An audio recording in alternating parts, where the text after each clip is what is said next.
तो hello guys, मैं क्या कह रहा था कि महायोद्धा शिवा का नेक्स्ट एपिसोड आ चुका है। दरअसल मैं थोड़ा लेट हो गया था। इस कारण क्या हुआ कि ब्रेन सर्जरी हुई थी। इस चक्कर में एपिसोड आने में टाइम लग गया है। और एपिसोड क्या है, इसी तरह आएंगे क्योंकि मेरी हालत थोड़ी ज़्यादा ख़राब है। तो कृपया कर सपोर्ट करें और कम से कम 500 सब्सक्राइबर क्रॉस कराएं। नेक्स्ट एपिसोड आते रहेंगे और चलिए सुनते रहिए महायोद्धा शिवा। तो आगे की कहानी में थोड़ा सा चेंज आने वाला है। आचार्य योग माया नई शक्ति के साथ वापस आने वाली है। तो इन सभी बातों में काफ़ी ज़्यादा चेंज आने वाला है। इसके बाद हमें भैरवी और आचार्य योग माया की फाइट दिखाई जाएगी, जो कि अगले एपिसोड में होगा। ये 4 एपिसोड आपके लिए। वंदे मातरम।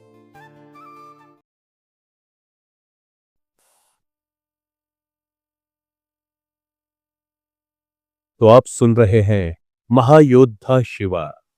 यह इस कहानी का अगला अध्याय है। तो जैसा कि आपने पिछली बार देखा था, उदयभान के प्रचंड वार से शिवा भस्म हो गया था। यह दृश्य देखकर सभी योद्धा स्तब्ध रह गए।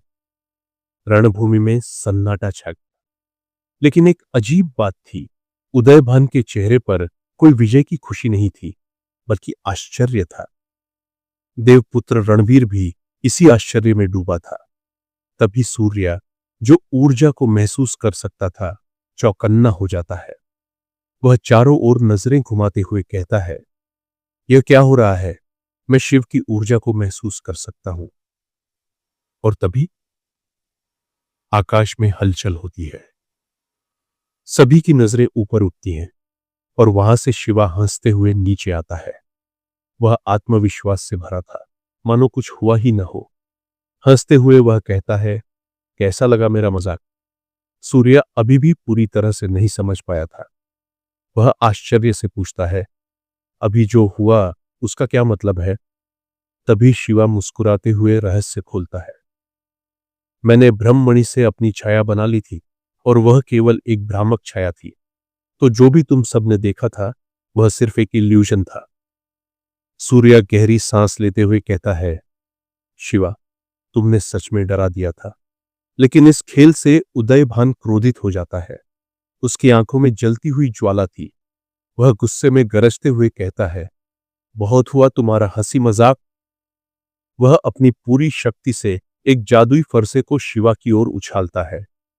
फरसा बिजली की गति से शिवा की ओर बढ़ता है। उसकी चमक से रणभूमि प्रकाशित हो उठती है। लेकिन शिवा घबराता नहीं। वह तुरंत वज्रास्त्र का आवाहन करता है और जैसे ही वज्रास्त्र और जादुई फरसा टकराते हैं, एक भयानक विस्फोट होता है। पूरी रणभूमि दिव्य ऊर्जा से भर जाती है। हवा में बिजली की लहरें दौड़ने लगती है और धरती कंपन करने लगती है। लेकिन यह युद्ध अभी खत्म नहीं हुआ था। उदयभान तुरंत अपना सबसे शक्तिशाली अस्त्र दिव्य शक्ति चक्र का प्रयोग करता है। शक्ति चक्र के घूमते ही उससे भयानक ऊर्जा निकलने लगती है। उसकी शक्ति इतनी प्रचंड थी कि आसपास की हवाएं तक कांपने लगी। शिवा इसे देखकर एक क्षण भी नहीं गंवाता। वह अपने हाथ को हवा में उठाता है और उसी क्षण दिव्य बिजलियों से बना त्रिशूल प्रकट हो जाता है। यह त्रिशूल देवों का आशीर्वाद था, शक्ति और प्रचंडता का प्रतीक। शिवा त्रिशूल को पूरी ताकत से शक्ति चक्र की ओर उछाल देता है और फिर होता है महाविस्फोट। इतना भयानक विस्फोट कि रणभूमि गूंज उठती है। ऊर्जा की लहरें चारों दिशाओं में फैल जाती है। शिवा और उदयभान दोनों 10 कदम पीछे धकेल दिए जाते हैं। तभी उदयभान अपनी सबसे विध्वंसक शक्ति का प्रयोग करता है, विनाशक ऊर्जा शक्ति। जैसे ही वह इस शक्ति को प्रकट करता है, भयंकर दिव्य ऊर्जा चारों ओर मंडराने लगती है, मानो स्वयं काल शिवा पर मंडरा रहा हो। यह ऊर्जा इतनी प्रचंड थी कि शिवा के आसपास का वातावरण भारी होने लगा। शिवा को अपने भीतर एक तीव्र आध्यात्मिक दबाव महसूस होता है। उसकी चेतना पर गहरा प्रभाव पड़ रहा था। उसके सिर में असहनीय दर्द उठता है, मानो कोई शक्ति उसकी आत्मा को जकड़ने की कोशिश कर रही हो। शिवा दर्द से कराहते हुए कहता है, इस आध्यात्मिक दबाव को सहन करना आसान नहीं है। अगर मुझे इस दिव्य ऊर्जा का सामना करना है तो मुझे नकारात्मक ऊर्जा का सहारा लेना होगा। तभी शिवा एक ऐसा अस्त्र निकालता है जिसे आज तक किसी ने नहीं देखा था। नरक क्षेत्र का सबसे शक्तिशाली अस्त्र काल शस्त्र। जैसे ही शिवा काल शस्त्र का आह्वान करता है, पूरा आकाश घने अंधकार में ढक जाता है। रणभूमि में एक ठंडक फैल जाती है और भय की लहर दौड़ जाती है। उदयभान पहली बार सच में घबरा जाता है। काल शस्त्र की शक्ति इतनी प्रचंड थी कि उसने आसपास की सारी दिव्य ऊर्जा को निगलना शुरू कर दिया। विनाशक ऊर्जा जो शिवा पर हावी हो रही थी, अब धीरे धीरे काल शस्त्र के अंदर समानी और फिर काल शस्त्र तीव्र गति से उड़ता हुआ सीधा उदयभान के सीने से टकरा जाता है। भयंकर ऊर्जा विस्फोट के साथ उदयभान अंदरूनी रूप से गहरी और घातक चोटें खा जाता है। उसके मुंह और नाक से रक्त की धाराएं बहने लगती है। उसकी आंखों में पीड़ा थी, लेकिन वह किसी तरह खुद को संभालने की कोशिश करता है। वह अपनी दिव्य ऊर्जा को दोबारा इकट्ठा करने की कोशिश करता है, लेकिन तभी काल शस्त्र उसकी चेतना के सागर में प्रवेश कर जाता है। वह उसकी चेतना को झकझोर देता है, उसकी आध्यात्मिक ऊर्जा को अस्त व्यस्त कर देता है। उदयभान अब पूरी तरह कमजोर पड़ने लगा था। शिवा यह मौका नहीं छोड़ता। वह एक जोरदार घूंसा मारता है। घूंसे की ताकत इतनी अधिक थी कि उदयभान हवा में उछलकर दूर जा गिरता है। लेकिन यह युद्ध अभी समाप्त नहीं हुआ था। उदयभान उठता है, अपने खून से जमीन पर एक अजीब सा चित्र बनाता है। जैसे ही यह चित्र पूरा होता है, उससे भयानक दिव्य ऊर्जा निकलती है। अब कुछ भयानक होने वाला था। उदयभान डिवाइन फॉर्म में प्रवेश कर चुका था। उसका शरीर दिव्य ऊर्जा से चमकने लगा और उसके हाथ में एक अद्भुत प्रकाश तलवार प्रकट होती है। यह तलवार सिर्फ एक अस्त्र नहीं थी, यह अद्वितीय दिव्य ऊर्जा से भरी हुई थी जो किसी भी शक्ति को भस्म कर सकती थी। उदयभान तलवार को उठाते हुए कहता है, अब तुम्हारा बच पाना असंभव है शिवा। और तभी वह अपनी तलवार को उठाकर भयंकर दिव्य प्रकाश छोड़ता है। यह कोई साधारण प्रकाश नहीं था, यह सीधा शिवा की चेतना के सागर पर हमला करता है।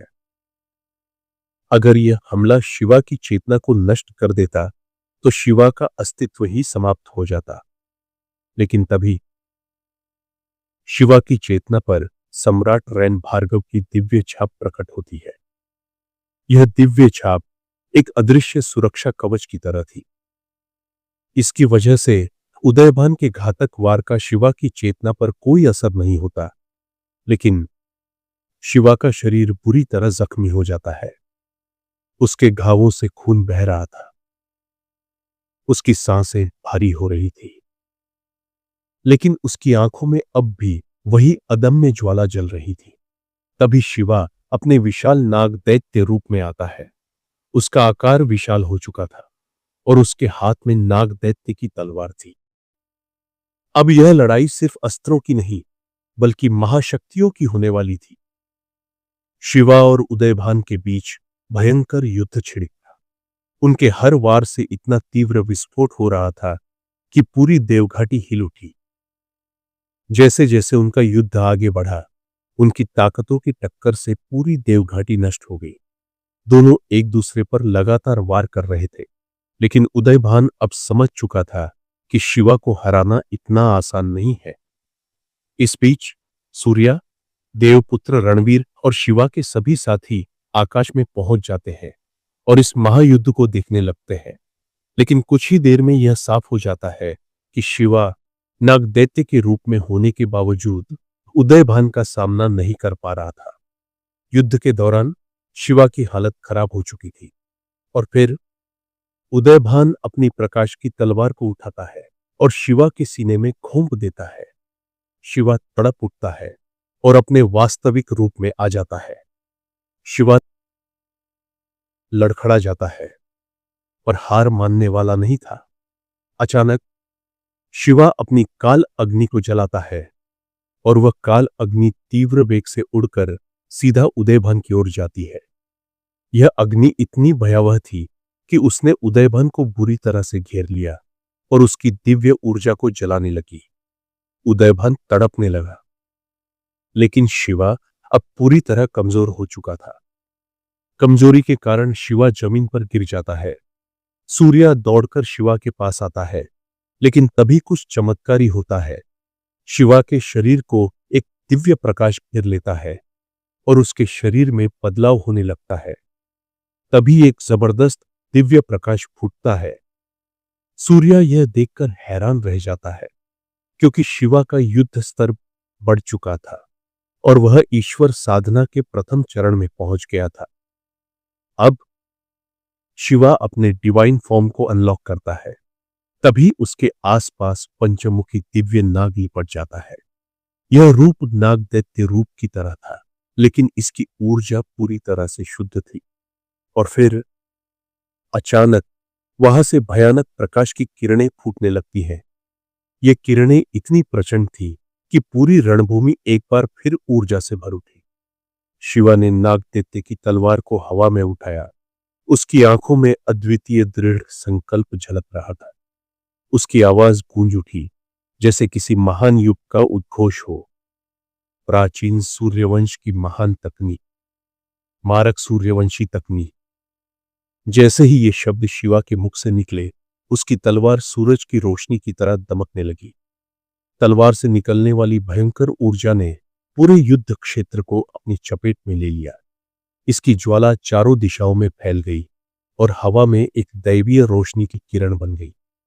वह रोशनी की किरण हवा से भी तेज गति से बढ़ी और सीधे उदयभान से जा टकराई। यह टकराव इतना प्रचंड था कि उदयभान की समस्त दिव्य ऊर्जा चकनाचूर हो गई। उसका डिवाइन फॉर्म क्षण भर में समाप्त हो गया और उसके शरीर के टुकड़े टुकड़े होकर चलकर राख में बदल गए।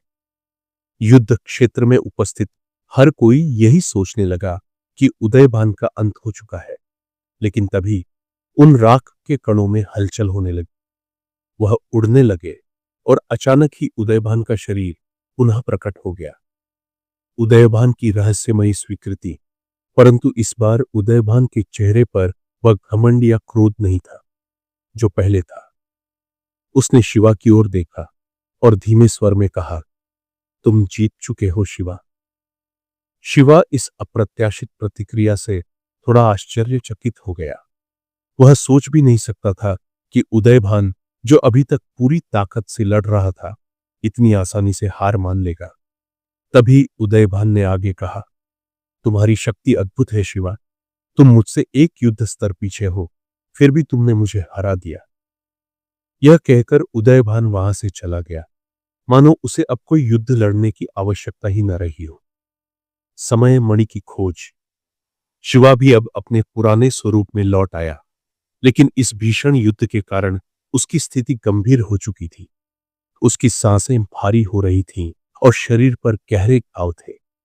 थोड़ा आराम करने के बाद जब शिवा ने अपनी चेतना को पुनः संयमित किया, तब सूर्य आगे बढ़ा और गंभीर स्वर में कहा, वक्त आ गया है समय मणि को प्राप्त करने का। लेकिन तभी देवपुत्र रणवीर ने स्थिति को स्पष्ट किया।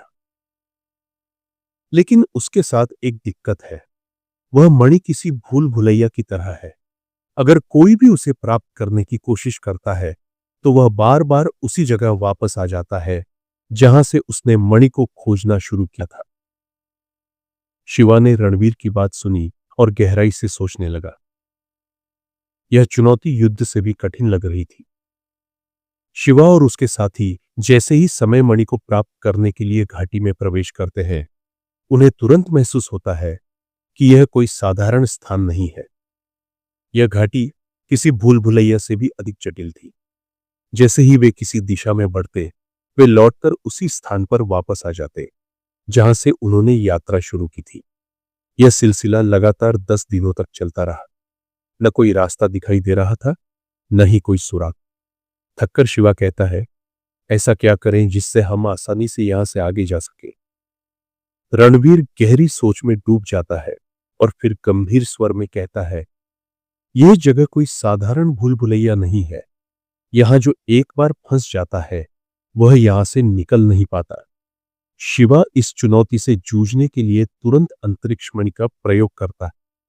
वह मणि के बल पर स्वयं और अपने साथियों को इस स्थान से बाहर निकालना चाहता है, लेकिन जैसे ही वह अपनी शक्ति का प्रयोग करता है उसे एक अजीब सी अनुभूति होती है। यह क्या? अंतरिक्ष मणि की शक्ति यह काम ही नहीं कर रही। शिवा हैरान रह जाता है।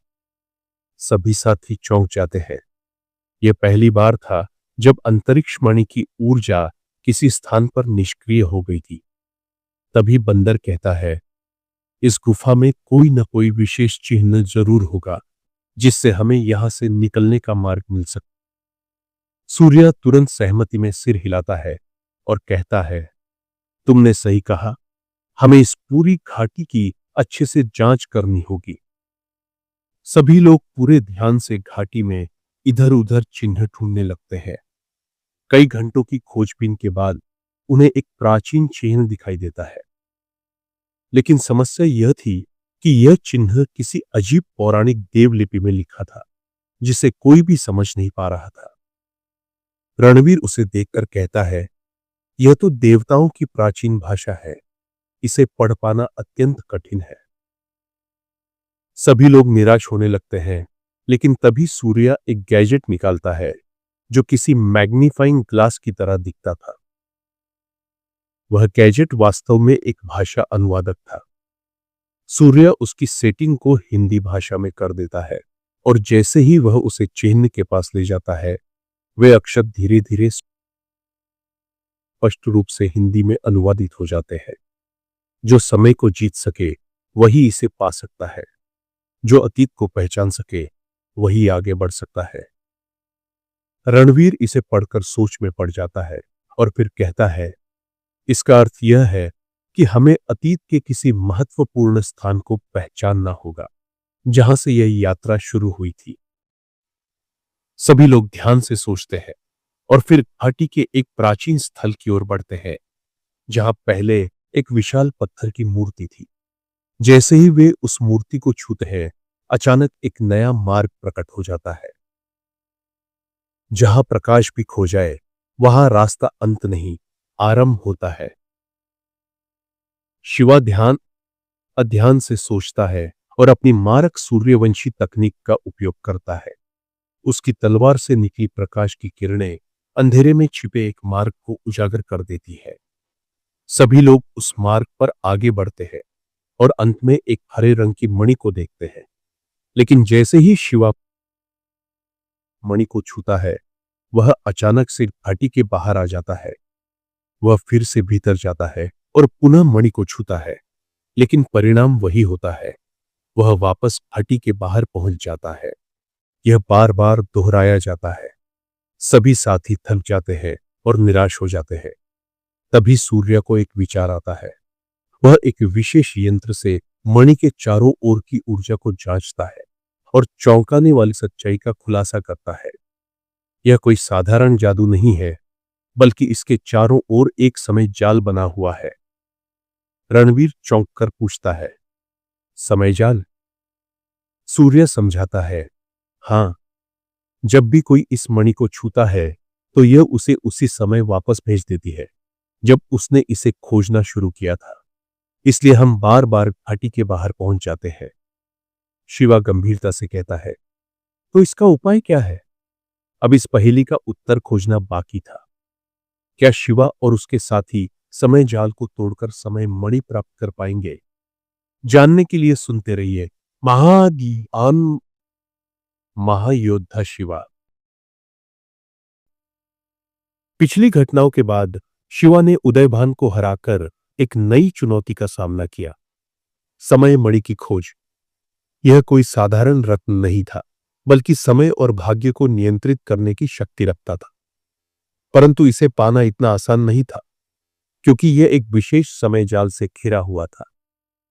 शिवा और उसके साथी अनेक कठिनाइयों को पार करते हुए समय मणि तक पहुंचते हैं, लेकिन जैसे ही शिवा इसे उठाने की कोशिश करता है वह पाता है कि समय बार बार उसे उसी स्थान पर वापस भेज देता है जहां से उसने खोज शुरू की थी। यह एक अनोखी पहेली। तभी सूर्य इस रहस्य को समझने के लिए अपनी कैलकुलेशन शुरू करता है।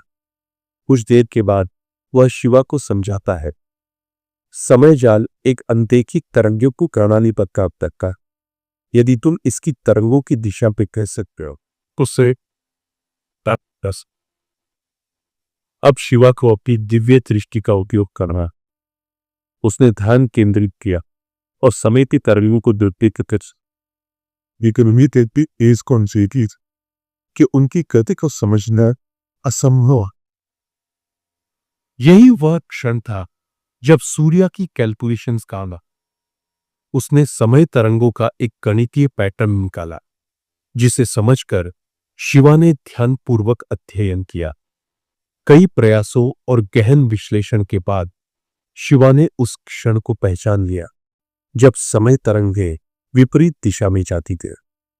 और जैसे ही वह क्षण आया उसने 0.5 सेकंड को खुद समय मणि के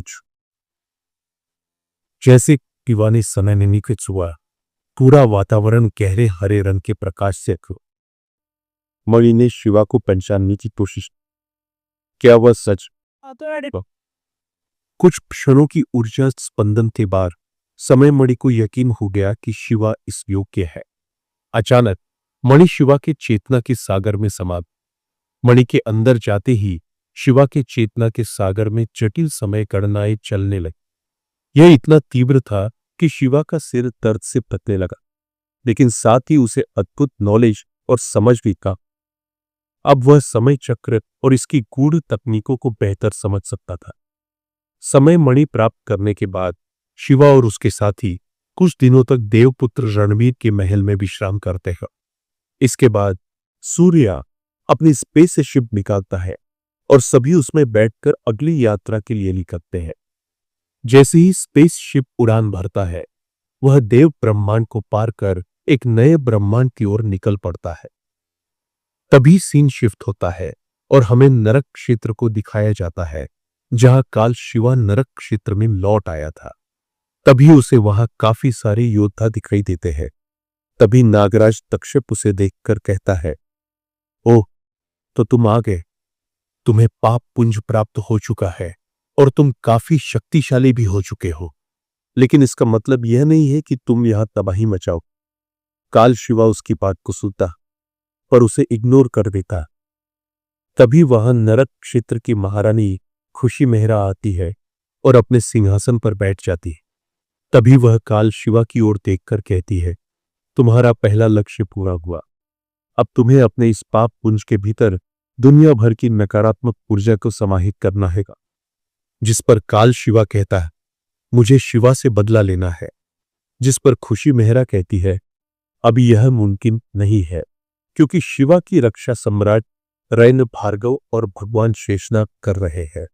अगर तुम वहां गए तो तुम्हारा विनाश हो जाएगा। जिस पर काल शिवा कहता है, मैं बहुत ज्यादा शक्तिशाली हूं, मैं सम्राट रैन भार्गव से नहीं डरता। जिस पर खुशी मेहरा कहती, अच्छा ऐसी बात है, तुम मुझसे युद्ध करो, मैं भी तो देखूं तुम कितने शक्तिशाली हो। तभी वह सिंहासन से उड़ते हुए जमीन पर आती है। यह देखकर काल शिवा काल शस्त्र का प्रयोग करता है। काल शस्त्र जैसे ही खुशी मेहरा से टकराने वाला होता है, लेकिन अचानक वह बीच में से ही गायब हो जाता है। तभी खुशी मेहरा हंसते हुए कहती है, काल शस्त्र को मैंने ही बनाया है और तुम इसे मेरे ऊपर ही इस्तेमाल करोगे? ऐसा होना नामुमकिन।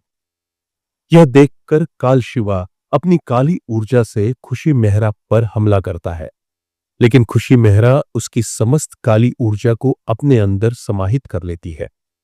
यह देखकर काल शिवा खुशी मेहरा से हैंड टू हैंड कॉम्बैट करता है, पर खुशी मेहरा पर वह एक भी हमला नहीं कर पाता और खुशी मेहरा मना इमाद से उसे पहल कर देती है और एक मंत्र कोने लगती है जिससे काल शिवा की नियंत्रण छाप सक्रिय हो जाती है, जिससे उसका पूरा शरीर अकड़ जाता है और उसके शरीर पर दरारें पड़ने लगती, जिसे देखकर वह अपने घुटने टेक देता है और खुशी मेहरा से कहता है, आप जैसा कहोगी मैं वैसा ही करूंगा। कृपया इस बार मुझे माफ कर दे।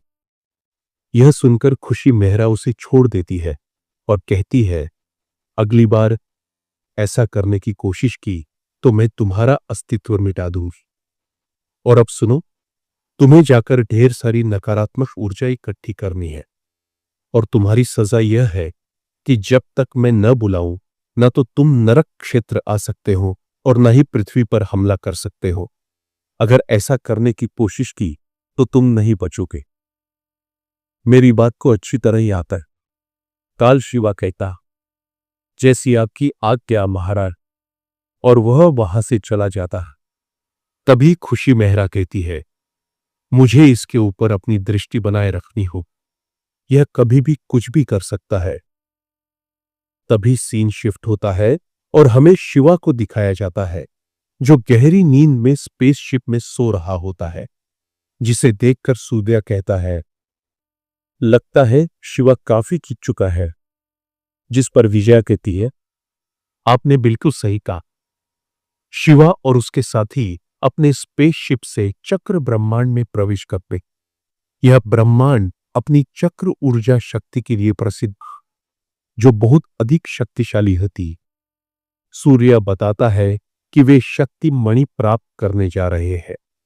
यह मणि जिसके पास होती है उसकी शक्ति 100 गुना तक बढ़ जाती है, लेकिन यह केवल आधे घंटे तक ही रहती है। समय के साथ इसकी शक्ति और भी अधिक हो सकती है और इसे धारण करने वाला योद्धा अपने युद्ध स्तर को बढ़ा सकता है। इसके बाद सूर्य स्पेसशिप को चक्र ब्रह्मांड में प्रवेश कराता है, जिससे वे चक्रतारा आकाशगंगा में आ जाते हैं। तभी विजया पूछती है, हम कौन से ग्रह पर जा रहे हैं? इस पर सूर्य उत्तर देता है, शक्ति स्रोत ग्रह। यह ग्रह बेहद सुंदर है और इसकी ऊर्जा में अद्भुत शक्ति बहती है। यह शक्ति से ही बना हुआ ग्रह है और यहाँ के योद्धा बेहद शक्तिशाली होते हैं। हर योद्धा कम से कम दिव्य देव सम्राट के प्रथम चरण तक का स्तर रखता है। जब उनका स्पेसशिप शक्ति स्रोत ग्रह पर उतरता है, तभी शिवा की लील खुलती है और वह पूछता है, क्या हम पहुंच गए? इस पर सूर्य कहता है, हाँ तुम आ चुके हैं। इसके बाद उन्हें शक्ति स्रोत ग्रह का आंखें के दृश्य के कर जा। यह ग्रह बेहद विशाल और तीव्रता से था। यहाँ की हवा में ही अद्भुत शक्ति महसूस होती है, जिसे देखकर शिवा कहता है, यहाँ की तो हवा में ही गजब की शक्ति है। सूर्य सहमति जताते हुए कहता है, तुमने बिल्कुल सही कहा। फिर वे आगे बढ़ते हैं और उन्हें एक बड़ा और शानदार शहर दिखाई देता है। शहर में एक बहुत बड़ा भव्य बाजार लगा हुआ था, जहां पर दिव्य पत्थर, ये शक्तिशाली पत्थर किसी के भी शक्ति स्तर को बढ़ा सकते थे। दिव्य पर ये पद्धति शरीर की शक्ति को पुनः संचारित कर सकते हैं। दिव्य तलवारें और भल, ये हथियार किसी भी युद्ध में अत्यधिक प्रभावी होते हैं और जिनका उपयोग बहुत ताकतवर योद्धा करते हैं। अलग अलग शक्तिचक्र, ये चक्र शक्तियों को नियंत्रित करने और बढ़ाने का काम करते हैं। उड़ने वाले काली, ये कालीन अंतरिक्ष यात्रा में मददगार होते हैं। शक्ति से चलने वाले बड़े बड़े ब्रह्मांड भ्रमण जहाज, ये जहाज ब्रह्मांड में कहीं भी यात्रा करने के लिए उपयोग किए जाते हैं। ऊर्जा जल की अत्याधुनिक तकनीक, ये जल शरीर को ऊर्जा प्रदान करने और जीवन शक्ति को बढ़ाने का कार्य करता है। इस भव्य बाजार को देखकर शिवा और इसके साथी बेहद हैरान भेजा। यहां पर कई जादुई पोशाकें भी थी, जो किसी के लिए सुरक्षा कवच की तरह काम करती और उनकी डिजाइन एकदम मॉडल। तभी विजया कहती है, चलो यहां से कुछ सामान खरीदते हैं। सूर्य जवाब देता है, ठीक है, वैसे भी मुझे की इच्छा की। शिवा उत्साहित होकर कहता है, मजा आएगा। फिर वे सब खरीदारी गाय चले जाते। विजया को एक ड्रेस पसंद आती है, लेकिन वह बहुत महंगी होती है और उसके पास इतने पैसे नहीं हो। तभी शिवा मुस्कुराते हुए कहता है, अगर तुम्हें यह ड्रेस पसंद है तो मैं तुम्हें इसे खरीद कर देता। आखिर तुम मेरी बहन जैसी हो। यह सुनकर विजया काफी खुश हो जाती। फिर वह दो ड्रेस पलटे और सूर्य से पूछती, तुम्हें इनमें से कोई सरल पसंद आया? सूर्य जवाब देता है, तुम्हारे ऊपर ब्लू अच्छा लगेगा। यह सुनकर विजया ब्लू ड्रेस पैक करवा लेती है।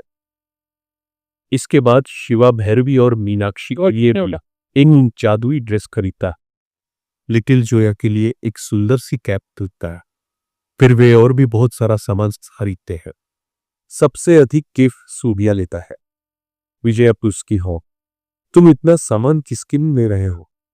सूर्या जवाब देता, यह मैं अपने भाइयों और बहनों के लिए ले रहा। जयापास से इसकी तुम्हारे कितने भाई बहन?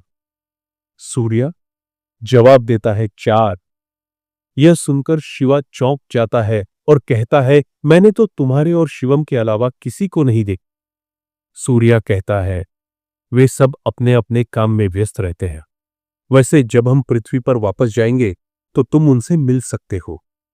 यह सुनकर शिवा कहता है, यह तो अच्छी बात है। तभी वह और उसके साथी आगे बढ़ते ही और चलते चलते एक बड़े खुले मैदान पर पहुंचते हैं, जहां सैकड़ों बच्चे अपनी शक्ति की परीक्षा दे रहे। कुछ बच्चे सफल हो रहे थे तो कुछ असफल, लेकिन जो बच्चे परीक्षा में पास नहीं हो पाते उन्हें निर्दयता से मार दिया जाता। यह दृश्य देखकर शिवा का दिल कांप उठता है। उसकी आंखों में गुस्से और दर्द की ज्वाला जल उठती। मासूम बच्चों की इतनी बेरहमी से हत्या को देते उसका खून फौलने लगता। तभी एक बच्चा के ऊपर नहीं आए इसका सब छोटों से भी बन, लेकिन इससे पहले कि वह खड़ा हो पाता, एक विशालकाय दूत था अपनी तलवार उठाकर उसे खत्म करने वाला। तभी अचानक हवा में एक चमकदार आभा फैलती है और वह तलवार बीच हवा में बिछ जाती है। सभी लोग आश्चर्य में पड़ जाते क्योंकि ऐसा पहले कभी नहीं हुआ। सभी की नजरें इस दिशा में जाती जहां शिवा खड़ा। उसकी आंखों में जलती हुई अग्नि साफ झलक रही थी और अगले ही पल शिवा ने बिजली की गति से आगे बढ़ते हुए उस निर्दयी योद्धा की गर्दन धड़ से अलग कर। यह देखकर वहां मौजूद प्रतियोगिता संचालक और योद्धा चौंक उठते हैं। चारों ओर हलचल मच जाती है। भीड़ में लोग फुसफुसाने लगते हैं, यह कौन है जिसने हमारे नियमों को तोड़ने की हिम्मत? तभी क्रोधित होकर एक योद्धा हवा में शक्ति चक्र उछालता है जो तीव्र गति से शिवा की ओर बढ़ता है, लेकिन शिवा अपनी जगह से हिलता भी है। वह अपनी 2 अंगुलियों से उस शक्ति चक्र के थाम लेता है और एक झटके में उसे चूर चूरता है। यह देखकर वहां खड़े सभी और हतस्तब्ध रह जाते। किसी को यह नहीं ट्रक कि ये कोई कर सकता है। शिवा और उसके साथी शिवा नक से सुनता कमारा। उसकी आवाज पूरे मैदान में गूंज उठती है। तुम इन मासूम बच्चों को क्यों मार रहे हो? आखिर इन्होंने तुम्हारा क्या बिगाड़ा है? क्या यही तुम्हारा न्याय है? तभी तभी एक भारी आवाज गूंजती है और सफेद कपड़ों में एक बूढ़ा आदमी मंच पर प्रकट होता है। उसके चेहरे पर कठोरता और आंखों में एक अलग ही प्रकार की ठंडक थी। उसकी उपस्थिति ही बताने के लिए काफी थी कि यह कोई मामूली व्यक्ति नहीं है। उसकी आभा और ऊर्जा उसे दिव्य देव सम्राट के अंतिम चरण का योद्धा साबित कर रही थी। वह शिवा को ध्यान से देखता है और फिर गंभीर स्वर में कहता है, मेरा नाम गुरु भद्राचार्य है और यह यहाँ का नियम है। जो कमजोर होता है उसे मार दिया जाता है। शिवा का चेहरा गुस्से से लाल हो जाता है। उसकी मुट्ठियां कस जाती। वह गहरी सांस लेके ये करता है, यह भैया भद्राचार्य कमजोर नियमों की यकरात डूबी कर। कमजोर को मारना पाप है। लेकिन भद्राचार्य ठंडी हंसी हंसते हुए कहता है, यह प्रकृति के नहीं बल्कि मेरे नियम चलते हैं। जो कमजोर है वह जीने लायक नहीं। शिवा की आंखों में बिजली चमक उठती है और वह दृढ़ स्वर में कहता है, मैं तुम्हें ऐसा करने की आज्ञा नहीं देता। भद्राचार्य की हंसी गूंज उठती है और वह व्यंग्य करते हुए कहता है, ओ अच्छा, तो अब हम तुम्हारी आज्ञा मानेंगे। तभी शिवा वहां खड़े सभी लोगों को चुनौती देता है, अगर तुम में से कोई भी मुझे हरा पाया तो मैं यहां से बिना कुछ कहे चला जाऊंगा। यह सुंदर भद्राचार्य मुस्कुराता है और कहता है, सबसे लड़ने की क्या आवश्यकता है, तुम तो मुझे ही हरा कर दिखा दो। शिवा की आंखों में निडरता थी, उसके चेहरे पर आत्मविश्वास झलक रहा था। वह एक कदम आगे बढ़ता है और कहता है, ठीक है, तो क्या होगा आगे? क्या शिवा गुरु भद्राचार्य से मुकाबला कर पाएगा या फिर इस युद्ध में कुछ और ही मोड़ आएगा? जानने के लिए सुनते रहे महायोद्धा शिवा।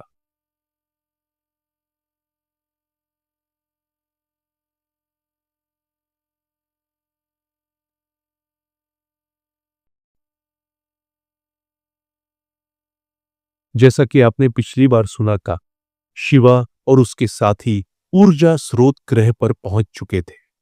शिवा शहर में घूमते घूमते एक विशाल मैदान में आ जाता है जहां बच्चों की शक्ति परीक्षा हो रही थी। लेकिन वहां का नियम बड़ा ही निर्दयी था। जो बच्चा कमजोर साबित होता उसे निर्दयता से मार दिया जाता। शिवा ने इस क्रूर नियम का विरोध किया और वहां के सभी योद्धाओं को चुनौती दी। तभी गुरु भद्राचार्य ने शिवा की चुनौती को स्वीकार किया। अब आगे शिवा और भद्राचार्य आमने सामने खड़े होते हैं। उनकी आंखों में दृढ़ता और ऊर्जा की चमक थी। युद्ध प्रारंभ होते ही भद्राचार्य अपने हाथों को ऊपर उठाते हैं और हवा में एक शक्ति चक्र पनपते हैं जो तेजी से शिवा की ओर बढ़ता है। शिवा इसे देखकर एक पल के लिए स्थिर खड़ा रहता है, फिर अपनी हथेलियों को जोड़ते हुए दिव्य बिजली का त्रिशूल बनाता है और पूरी शक्ति से उसे शक्ति चक्र की ओर फेंक देता है। जैसे ही दोनों शक्तिशाली अस्त्र आपस में टकराते हैं, एक भयानक विस्फोट होता है। पूरा मैदान कंपन करने लगता है और प्रतियोगिता के मंच पर दरारें पड़ जाती हैं। चारों ओर धूप और ऊर्जा की लहरें फैल जाती हैं। लेकिन शिवा वहीं नहीं रुकता। वह अपने हाथों को आकाश की ओर उठाता है और भार्गव अस्त्र का आह्वान करता है। जैसे ही भार्गव अस्त्र सक्रिय होता है, हजारों दिव्यास्त्रों की वर्षा होने लगती है। यह देख भद्राचार्य तुरंत अपने चारों एक सुरक्षक पर समाये, लेकिन भार्गव अस्त्र की प्रचंड शक्ति के सामने वह ज्यादा देर टिक नहीं पाता। सुरक्षा कवच धीरे धीरे टूटने लगता है, जिसे देखकर भद्राचार्य अपने पूरे सामर्थ्य से हजारों रोशनी की तरंगे भार्गव अस्त्र की ओर भेज देते हैं। यह तरंगे कुछ समय तक भार्गव अस्त्र को रोक पाने में सफल होती है, लेकिन अंततः भार्गव अस्त्र की गति और ऊर्जा को नहीं थाम पाती। तभी भद्राचार्य के हजारों शिष्य अपने गुरु को बचाने के लिए उनके सामने खड़े हो जाते हैं। यह देखकर शिवा तुरंत भार्गव अस्त्र को रोक देता है, क्योंकि वह निर्दोष लोगों का वध नहीं करना चाहता था। लेकिन इससे पहले कि शिवा कुछ कर पाता, भद्राचार्य के सभी शिष्य एक साथ शिवा पर हमला कर देते। शिवा बिना विचलित हुए बड़ी आसानी से सभी हमलों को विकल कर देता है। फिर वह अपनी कचेरी को हवा पे और एक विशाल अत्यंत दबाव उत्पन्न होता। इस दबाव की तीव्रता इतनी अधिक होती है कि सभी शिष्य खड़े होने में भी असमर्थ रहते हैं। उनके शरीर सुन्न पड़ जाते हैं और वे किसी भी प्रकार की शक्ति का प्रयोग नहीं कर पाता। तभी शिवा अपने हाथों से एक चमकती हुई रोशनी की किरण छोड़ता है, जो सभी की चेतना पर प्रभाव डालती है। इस किरण के प्रभाव से सभी शिष्य अस्थायी रूप से अपनी शक्ति खो देते हैं और उनकी ऊर्जा अवरुद्ध हो जाती है। पूरे मैदान में सन्नाटा छा जाता है। शिवा अब सीधे भद्राचार्य की ओर बढ़ता है। भद्राचार्य घबराते हुए तुरंत अपने पास मौजूद एक जादुई भाला निकालते हैं और पूरी ताकत से शिवा की ओर फेंक देते हैं। लेकिन शिवा अपनी मानसिक शक्तियों का प्रयोग करता है और भाले को बीच में ही रोक देता है। भद्राचार्य यह देखकर स्तब्ध रह जाते हैं। तभी शिवा अपनी अगली शक्ति का प्रयोग करता है, काल अग्नि। जैसे ही शिवा काल अग्नि का आह्वान करता है, चारों ओर काली ज्वालाएं उठने लगती है। काल अग्नि की हिपटें भद्राचार्य को घेर लेती है और उनका शरीर चलने लगता है। वे भयानक रूप से चिल्लाने लगते हैं। उनका चेहरा डर और पीड़ा से विकृत हो जाता। वह दर्द से बिलखते हुए शिवा के सामने हाथ जोड़कर कहते हैं, मैं अब ऐसा नहीं करूंगा, मुझे माफ कर दो। शिवा कुछ क्षणों तक उसे देखता रहता है और फिर काल अग्नि को हटा लेता है। भद्राचार्य घुटनों के बल गिर पड़ते हैं। इनका पूरा शरीर कांप रहा था। तभी वहां खड़े सभी दर्शक चकित होकर एक दूसरे की ओर देखते हैं और खुसफुसाने लगते हैं। यह व्यक्ति कहां से आया है? यह तो अविश्वसनीय रूप से शक्तिशाली है। शिवा सभी शिष्यों को देखता है और गंभीर स्वर में कहता है, आप सभी किसी न किसी क्षेत्र में निपुण अवश्य होंगे। इसीलिए यह आवश्यक नहीं कि हर कोई केवल युद्ध में ही पारंगत हो।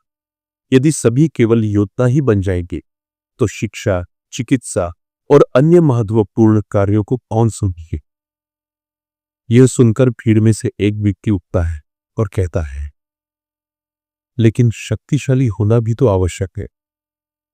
शिवा मुस्कुराता है और उत्तर देता है, हां, शक्तिशाली होना आवश्यक है, लेकिन कोई जन्म से शक्तिशाली नहीं होता। शक्ति अर्जित करनी पड़ती है। हर व्यक्ति में अलग अलग गुण होते हैं और यदि किसी में युद्ध के अलावा किसी अन्य क्षेत्र में प्रतिभा है तो वह भी समाज का उतना ही महत्वपूर्ण अंग है। यह मत भूलो कि एक सभ्य और विकसित राष्ट्र केवल योद्धाओं से नहीं बल्कि विद्वानों, चिकित्सकों और शिल्पकारों से भी बनता है। शिवा की बातें सुनकर वहां उपस्थित सभी दर्शक, शिष्य और शिक्षक प्रभावित होते हैं। भद्राचार्य भी अपने पूर्व विचारों को त्यागते हुए सिर झुका देते हैं। कुछ ही समय में यह बात पूरे शहर में फैल जा और शिवा की जय जयकार होने लगी। लेकिन इस समय शिवा और उसके साथी अपने असली उद्देश्य की ओर बढ़ रहे थे। शक्ति मणि की खोज। सूर्या, जो शिवा का प्रमुख सहयोगी था, कहता है, हमें इस विषय में यहाँ के राजा से बात करनी चाहिए। हो सकता है वे हमारी कुछ सहायता कर सके। शिवा सोच में पड़ जाता है। यह संभव तो है, लेकिन हमें उन तक पहुंचने का तरीका खोजना होगा। अभी वे इस पर चर्चा कर ही रहे थे कि अचानक कुछ सैनिक उनके चारों ओर आकर खड़े हो जाते हैं। उनमें से एक आगे बढ़कर कहता है, आपको हमारी महारानी ने बुलाया है। शिवा हल्की मुस्कान के साथ कहता है, यह तो अच्छा हुआ, अब हमें उन्हें ढूंढना नहीं पड़ेगा। सैनिकों के साथ शिवा और उसके साथी राजमहल की ओर बढ़ते हैं। जैसे ही वे राजमहल के अंदर प्रवेश करते हैं, उनकी आंखें चौंधिया जाती है। राजमहल अत्यंत भव्य और दिव्य था। उसकी सुंदरता और विशालता को देखकर शिवा और उसके साथी एक पल के लिए विस्मित रह जाते हैं। सिंहासन पर एक आकर्षक युवती विराजमान थी, जिसकी आभा किसी दिव्य देवी के समान थी। उसकी सुंदरता इतनी अनुपम थी कि मानो स्वयं प्रकृति ने उसे अपने हाथों से कर। वह मुस्कुराते हुए कहती है, आपके यहां आने में कोई परेशानी तो नहीं हुई? शिवा हाथ जोड़कर कहता है, नहीं महारानी, कोई परेशानी नहीं हुई, बल्कि मैं आपका धन्यवाद देना चाहता हूं कि आपने इस ग्रह के अन्यायपूर्ण नियमों को समाप्त करने में मेरा समर्थन किया। महारानी हल्की मुस्कान के साथ कहती है, दरअसल मैं भी यह बदलाव चाहती थी, लेकिन उन पुराने आचार्यों ने जनता के मन में इन विचारों को गहराई से स्थापित कर दिया था, पर आपने उन्हें हटाकर एक महान कार्य किया है। कुछ क्षणों के मौन के बाद अबे आगे कहती है, ओह, इन सब बातों में मैंने अपना परिचय देना। मेरा नाम संयोगिता है, वैसे आपका क्या नाम? शिवा आत्मविश्वास के साथ उत्तर देता है, मेरा नाम शिवा शास्त्री। यह सुनते ही महारानी संयोगिता चौंक जाती है। वह आश्चर्यचकित होकर कहती है, क्या आप वही हैं, मृत्यु ब्रह्मांड के सम्राट महायोद्धा शिवा? शिवा थोड़ा टोक कर पूछता है, आपको मेरे बारे में कैसे पता? संयोगिता गहरी सांस लेते हुए कहती है, आपने जब मार्कस ग्रह पर तबाही मचाई थी, तब से आपका नाम संपूर्ण नो ब्रह्मांड में गूंज रहा है। आपकी वीरता और शक्ति की कहानियां दूर दूर तक फैली हुई है। फिर वह थोड़ा गंभीर होकर आगे कहती है, वैसे मुझे लगता है कि आप यहां शक्ति मणि प्राप्त करने आए हैं। शिवा उसकी ओर देखते हुए कहता है, आप बिल्कुल सही समझी महाराज। मैं इसी उद्देश्य से यहां आया। संयोगिता कुछ क्षण सोचती है और फिर कहती है, उस मणि को प्राप्त करने के लिए आपको शक्ति प्रस्थवन जाना होगा। वहीं पर शक्ति द्वारा है जिसके अंदर वह मणि सुरक्षित है, लेकिन आज तक कोई भी उस मणि को प्राप्त नहीं कर पाया। शिवा उत्सुकता से पूछता है, ऐसा क्यों? संयोगिता गंभीरता से उत्तर देती है, मुझे इसका ठीक ठीक कारण नहीं पता, लेकिन मैं इतना अवश्य जानती हूं कि शक्ति प्रस्थवन एक अत्यंत भयानक स्थान है। वहां जाने वाले बहुत कम लोग जीवित लौटते हैं, लेकिन कुकुकी आपको देखकर लगता है कि आप उस मणि को प्राप्त कर सकते हैं। शिवा आत्मविश्वास से कहता है, क्या हमें वहां तक पहुंचने का कोई नक्शा मिल सकता है? संयोगिता मुस्कुराती है और कहती है, निश्चित रूप से। वह एक नक्शा मंगवाकर शिवा को देती है। शिवा नक्शा लेकर उन्हें धन्यवाद देता है और फिर अपने साथियों के साथ शक्ति प्रस्थवन की ओर निकल पड़ता है। दृश्य परिवर्तन होता है। अब हमें सूर्य महल दिखाया जाता। यह महल शक्ति और ऊर्जा का केंद्र था, जहां अनेक योद्धा अपने युद्ध कला का अभ्यास कर रहे थे। महल के विशाल प्रांगण में तलवारों की टकराहट और मंत्रों की गूंज सुनाई दे रही थी। इसी बीच महल के ऊंचे कक्षों में से एक में चहल सूर्यवंशी खड़ी थी। वह एक रहस्यमयी मुस्कान के साथ अपनी शक्ति को जागृत करती है। तभी उसके सामने अचानक आचार्य योग माया की आत्मा की एक छवि प्रकट होती है। यह उनकी आत्मा का एक छोटा सा अंश मात्र था और काफी कमजोर लग रहा था। चहल सूर्यवंशी धीरे से कहती है, अब समय आ गया है तुम्हें पुनर्जीवित करने का। इसके बाद वह अपनी दिव्य दृष्टि का प्रयोग करती है। उसकी आंखें चमक उठती है और उसे दूर कहीं शिवा के पास सतरंगी दिव्य नागमणि दिखाई देती है। वह एक क्षण के लिए ध्यान केंद्रित करती है और अपने टेलीपोर्टेशन कौशल का उपयोग करते हुए वह मणि अपने पास खींच लेती है। अब चहल सूर्यवंशी पंचभुज शक्ति का प्रयोग करती है। उसके चारों ओर एक विशाल ऊर्जा चक्र बन जाता है और वह इस शक्ति से आचार्य योग माया के लिए एक सशक्त पंचभूत शरीर का निर्माण करती है। अचानक चारों ओर लीली दिव्य नागिनी प्रकट होकर उसके आसपास मंडराने लगती है। अब वह सृजन की तकनीक का उपयोग करती है और सतरंगी नागमणि के अंदर दिव्य और प्राकृतिक ऊर्जा भरने लगती है। कुछ ही क्षणों में वह मणि विकास की प्रक्रिया से गुजरती है और एक विशाल सतरंगी दिव्य नागिन में परिवर्तित हो जाती है। इसके बाद चहल सूर्यवंशी एक और कदम बढ़ाती है। वह नीली दिव्य नागिन और सतरंगी दिव्य नागिन को जोड़ देती है। फिर वह इन दोनों की आत्मा को आचार्य योग माया की आत्मा के अंश में मिला देती है। इस प्रक्रिया को पूर्ण होने में लगभग 1 महीने का समय लगता है। इसी बीच शिवा और सूर्य शक्ति प्रस्थवन की ओर बढ़ रहे हैं। तभी सूर्य अचानक कहता है, मुझे थोड़ी आत्ममय विशेष है। शिवा उसकी ओर देखता है और पूछता है, किस लिए? सूर्य बिना झिझक के उत्तर देता है, मुझे एक नया गैजेट बनाने के लिए चाहिए। शिवा मुस्कुराता है और कहता है, ठीक है। वह अपनी चेतना के सागर में प्रवेश करता है और आत्ममणि की असीम ऊर्जा को एकत्र करता है। फिर वह इसे सूर्य को दे देता है। सूर्य अपनी अंगूठी के माध्यम से यह ऊर्जा अपनी मां चहल सूर्यवंशी तक पहुंचा देना। अब चहल सूर्यवंशी इस ऊर्जा का प्रयोग करते हुए तीनों आत्माओं, नीली दिव्य नागिन, सतरंगी दिव्य नागिन और आचार्य योग माया की आत्मा को एकीकृत कर देती है। फिर वह अपनी शक्तियों का उपयोग करके आचार्य योग माया की सारी यादों को उनकी आत्मा में स्थानांतरित कर देती है। अब आचार्य योग माया की आत्मा को उनके अमर शरीर में स्थानांतरित किया जाता, लेकिन अभी भी उनकी आत्मा पूरी तरह जागृत नहीं की थी। उन्हें इस प्रक्रिया को पूर्ण करने में 1 और महीने का समय लग जाता है। और फिर अचानक एक दिन सूर्य महल के अंदर एक जबरदस्त सतरंगी रोशनी फूटती है। चारों ओर दिव्य प्रकाश फैल जाता है। महल के बाहर अभ्यास कर रहे सभी योद्धा अचानक रुक जाते हैं और इस अद्भुत दृश्य को देखने लगते हैं। आचार्य युग माया का शरीर दिव्य ऊर्जा से चमक उठता है। चहल सूर्यवंशी तुरंत उनके पास जाती है और उन्हें एक विशेष दिव्य पोशाक पहनाती है। उनके चारों ओर सतरंगी दिव्य ऊर्जा घूम रही थी। इस ऊर्जा को पूरे ब्रह्मांड में मौजूद शक्तिशाली योद्धा महसूस करते हैं, जिनमें सम्राट रैन भार्गव, सम्राट रोहन ओबेरॉय, भैरवी मीनाक्षी, मीनाक्षी मौर्य, शिवम, संदीप मेहरा, प्रवीण बेहरा, अनामिका और चंद्रिका सभी महिला योद्धाएं शामिल। सभी लोग तेजी से सूर्य महल की ओर भागते हैं। जैसे ही वे अंदर पहुंचते हैं, वे आचार्य योग माया को जीवित देखकर दंग रह जाते हैं।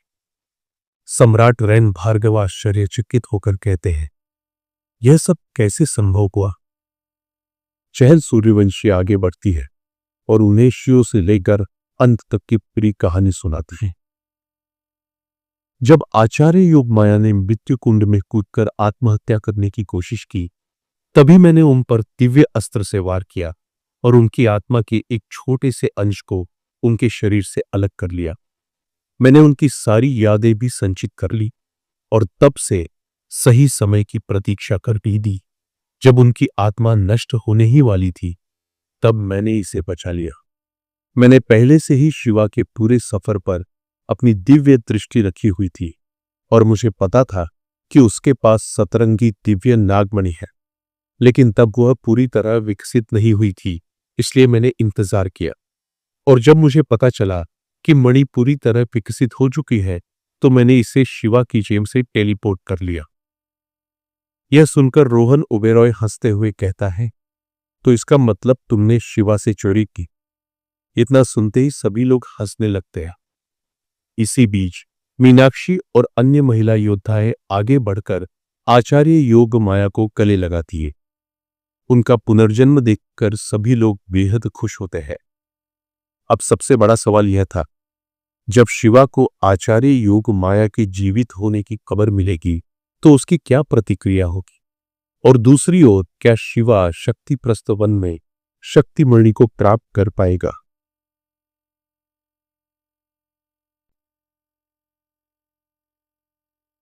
आप सुन रहे हैं महायोद्धा शिवा।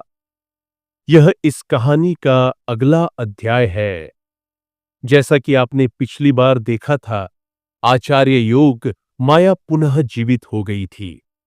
अब आगे आचार्य योग माया जैसे ही पूरी तरह सचेत होती है, उनकी नजर महारानी चहल सूर्यवंशी पर पड़ती है। वे भावुक हो जाती है और उनकी आंखों से आंसू छलकने लगते हैं। चहल यह देखकर मुस्कुराती है और कहती है, अरे तुम तो रोने लगी। मुझे लगा था कि जीवित होने के बाद तो तुम खुशी से झूम उठोगी। इस पर आचार्य योग माया धीरे से मुस्कुराती है और कहती है, यह खुशी के आंसू है। तभी मीनाक्षी मौर्य उत्साहित होकर कहती है, अब तो तुम्हारे वेलकम की शानदार पार्टी होगी। इस पर सम्राट रैन भार्गव आगे बढ़ते हैं और कहते हैं, पार्टी तो होगी, लेकिन शिवा के आने के बाद, क्योंकि शिवा भी अब जल्दी ही घर लौटने वाला है। यह सुनकर सभी लोग खुश हो जाते हैं।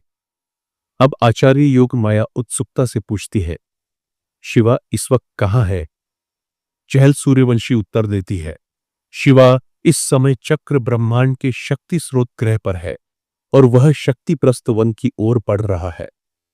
आचार्य योग माया गहरी सोच में डूब जाती है और कहती है, क्या आप मुझे वहां भेज सकती हैं? चहल सूर्यवंशी थोड़ी गंभीर हो जाती है और जवाब देती है, इस वक्त ऐसा मुमकिन नहीं है।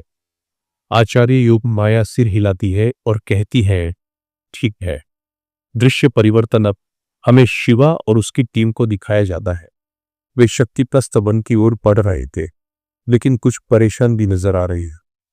शिवा अपना माथा पकड़कर कहता है, कहाँ है यह शक्ति प्रस्थ वन? 2 महीने से हम इधर उधर घूम रहे हैं। मेरा सुंदर चेहरा भी धूप में काला हो रहा है। अगर ऐसा ही चलता रहा तो मैं बिल्कुल गेंडा स्वामी जैसा दिखने लगूंगा।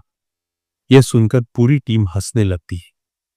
तभी सूर्य नक्शे की ओर देखते हुए कहता है, नक्शे के हिसाब से तो यह आसपास ही होना चाहिए।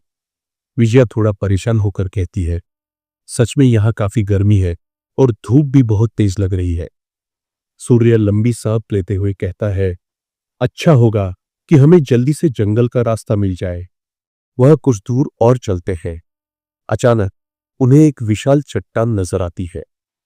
थकान से चूर शिवा और उसकी टीम उस चट्टान पर बैठ जाती है। शिवा इधर उधर देखता है और कहता है, इतनी धूप में यह फूल कैसे खिला हुआ है, और वह भी अकेला। वह उस फूल को ध्यान से देखता है और जिज्ञासा में आकर जैसे ही फूल तोड़ता है, अचानक चट्टान के बीच का एक पत्थर खिसक जाता। सूर्य चौंक कर कहता है, अरे यह तो एक गुफा है। शिवा उत्साहित होकर कहता है, तो अंदर चलकर देखते हैं कि इसमें क्या है। शिवा और उसकी टीम गुफा के अंदर प्रवेश करती है। थोड़ी दूर चलने के बाद अचानक उन्हें गुफा से बाहर का रास्ता दिखता है। वे आगे बढ़ते हैं और जैसे ही गुफा से बाहर निकलते हैं, उनकी आंखें चौंधिया जाती है। शक्तिप्रस्त वन उनके सामने था। सभी लोग एक दूसरे की ओर देखते हैं और संदेह भरी आवाज में कहते हैं, तो इसका मतलब यह जंगल गुफा के अंदर छिपा हुआ था। शिवा सिर पकड़कर कहता है, और हम 2 महीने से बेवजह इधर उधर घूम रहे। ओह, यह तो हद ही हो गई। तभी सूर्या कहता कहता है, शुक्र है मिल तो गया जंगल। तभी हमें वन को दिखाया जाता है। शक्तिप्रस्त वन किसी कल्पनाओं की दुनिया जैसा था। ऊंचे ऊंचे पेड़ जिनकी डालियां सोने की तरह चमक रही थी, रंग बिरंगे फूल जो मोतियों की तरह झिलमिला रहे थे, और नीले आसमान में तैरती रहस्यमयी तितलियां जो वहां की जादुई शक्ति का संकेत दे रही थी। वह सभी लोग इस सुंदरता में खो से जाते हैं। विजया एक सुनहरे फूल को देखकर मंत्रमुग्ध हो जाती है और उसे छूने के लिए हाथ बढ़ाती है, लेकिन तभी सूर्य उसका हाथ पकड़ते हुए धीरे से कहता है, जो चीज जितनी खूबसूरत होती है उतनी ही खतरनाक भी हो सकती है। संभल कर रहना विजया। विजया मुस्कुराकर सिर हिलाती है, ठीक है, मैं ध्यान रखूंगी। तभी चारों ओर रंग बिरंगी तितलियां उड़ने लगती हैं। उनकी चमकती रोशनी से पूरा जंगल और भी जादुई लगने लगता है। लिटिल जोया तितलियों को देखकर खुशी से चिल्लाती है, वाह कितनी प्यारी है ये तितलियां। वह उनके पीछे भागने लगती है। शिवा पीछे से आवाज लगाता है, ज्यादा दूर मत जाना, हम भी तुम्हारे पीछे पीछे आ रहे हैं। जोया हंसती हुई आगे बढ़ती जाती है, लेकिन तभी झाड़ियों के पीछे से एक सफेद शेर छलांग लगाकर बाहर आता है। जोया डर से वहीं रुक जाती है।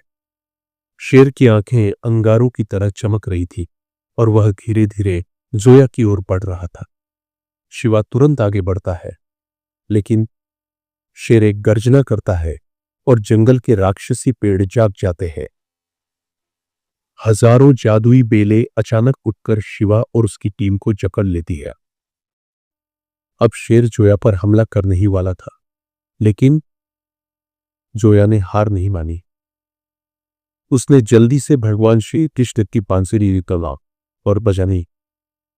बांसुरी की मधुर ध्वनि जंगल में गूंज उठी, एक ऐसी ध्वनि जिसमें शांति और दिव्यता थी। जंगल शांत हो गया। राक्षसी पेड़ फिर से स्थिर हो गए और बेलों ने शिवा और उसकी टीम को छोड़।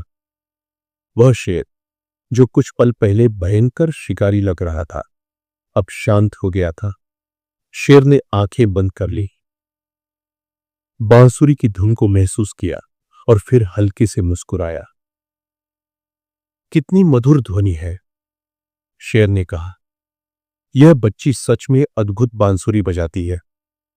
फिर शेर ने पूछा, आप लोग यहां क्या कर रहे हैं?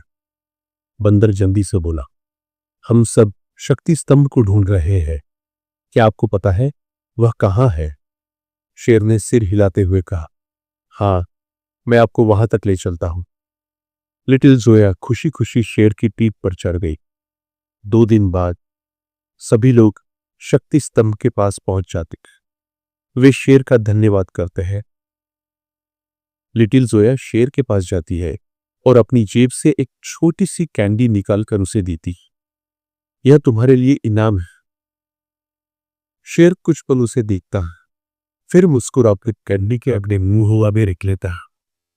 वह अपनी गर्जना से आकाश को कुंजा देता है और फिर जंगल की गहराइयों में ओझल हो जाता है। सब लोग एक गहरी सांस लेते हैं। तभी शिवा की नजर एक चमकती हुई पीली मणि पर पड़ती है। वह उत्साहित होकर कहता है, अरे, यह मणि तो बड़ी आसानी से मिल गई।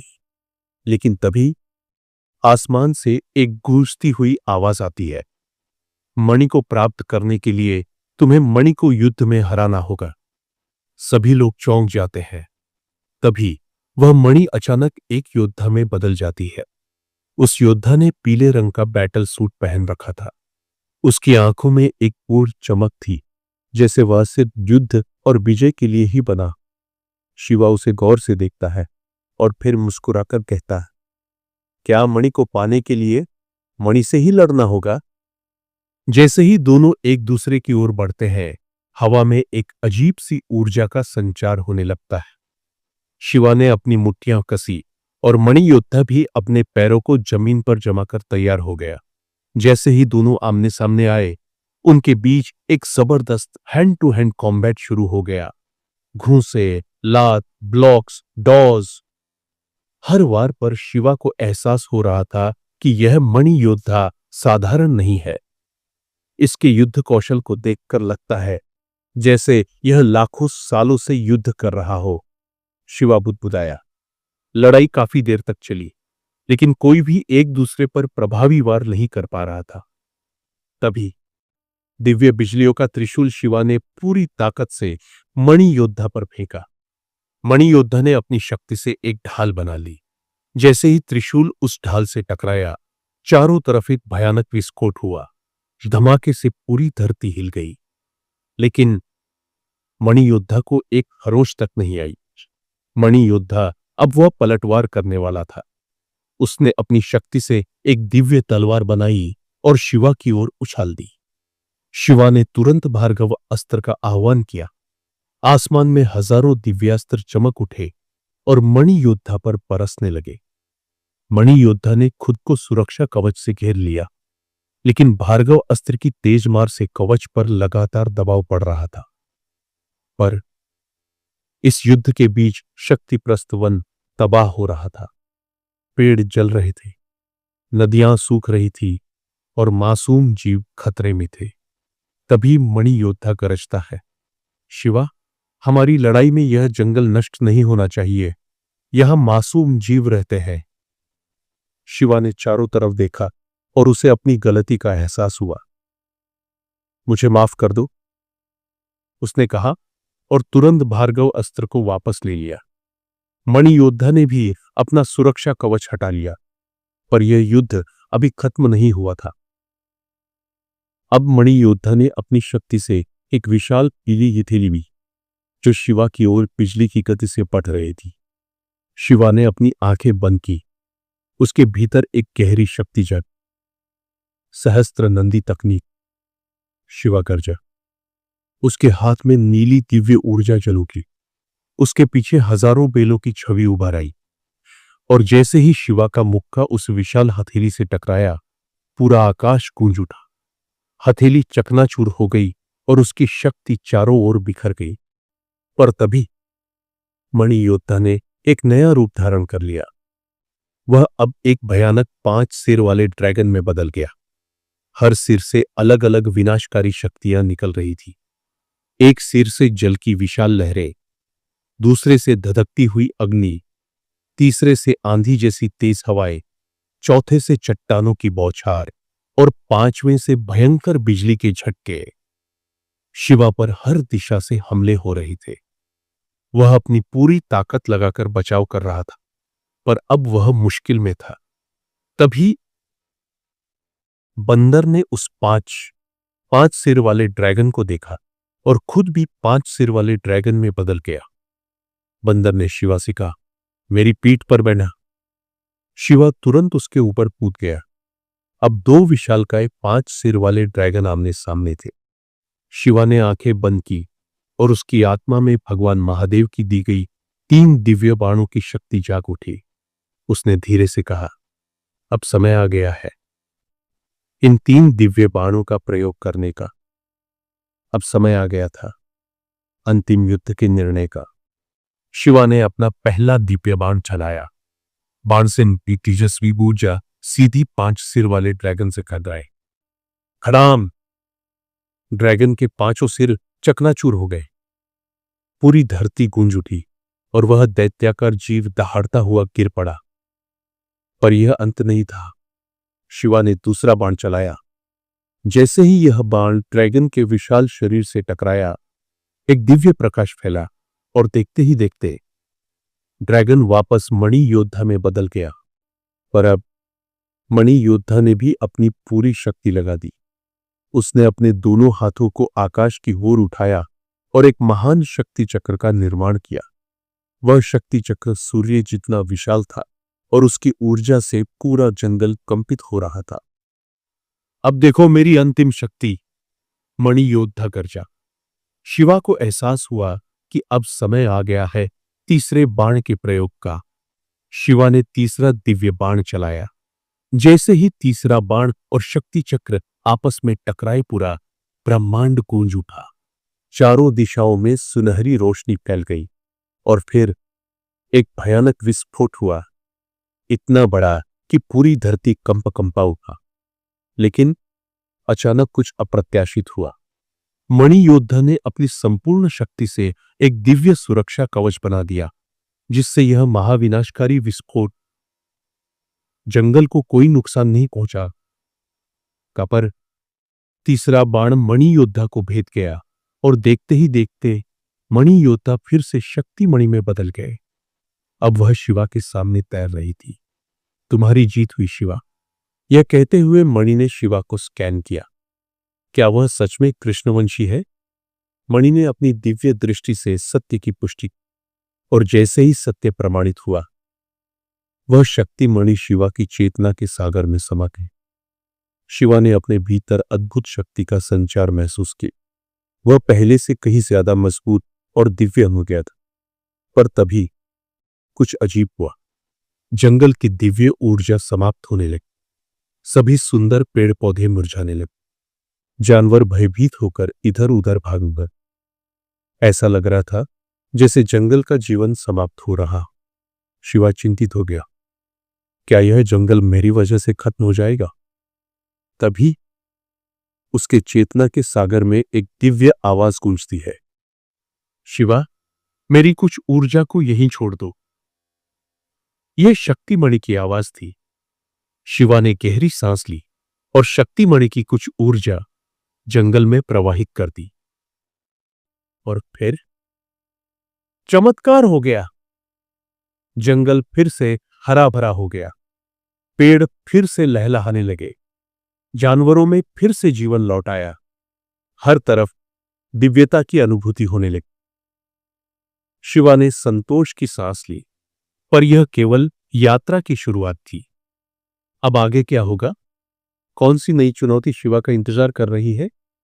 जानने के लिए सुनते रहिए महायोद्धा शिवा।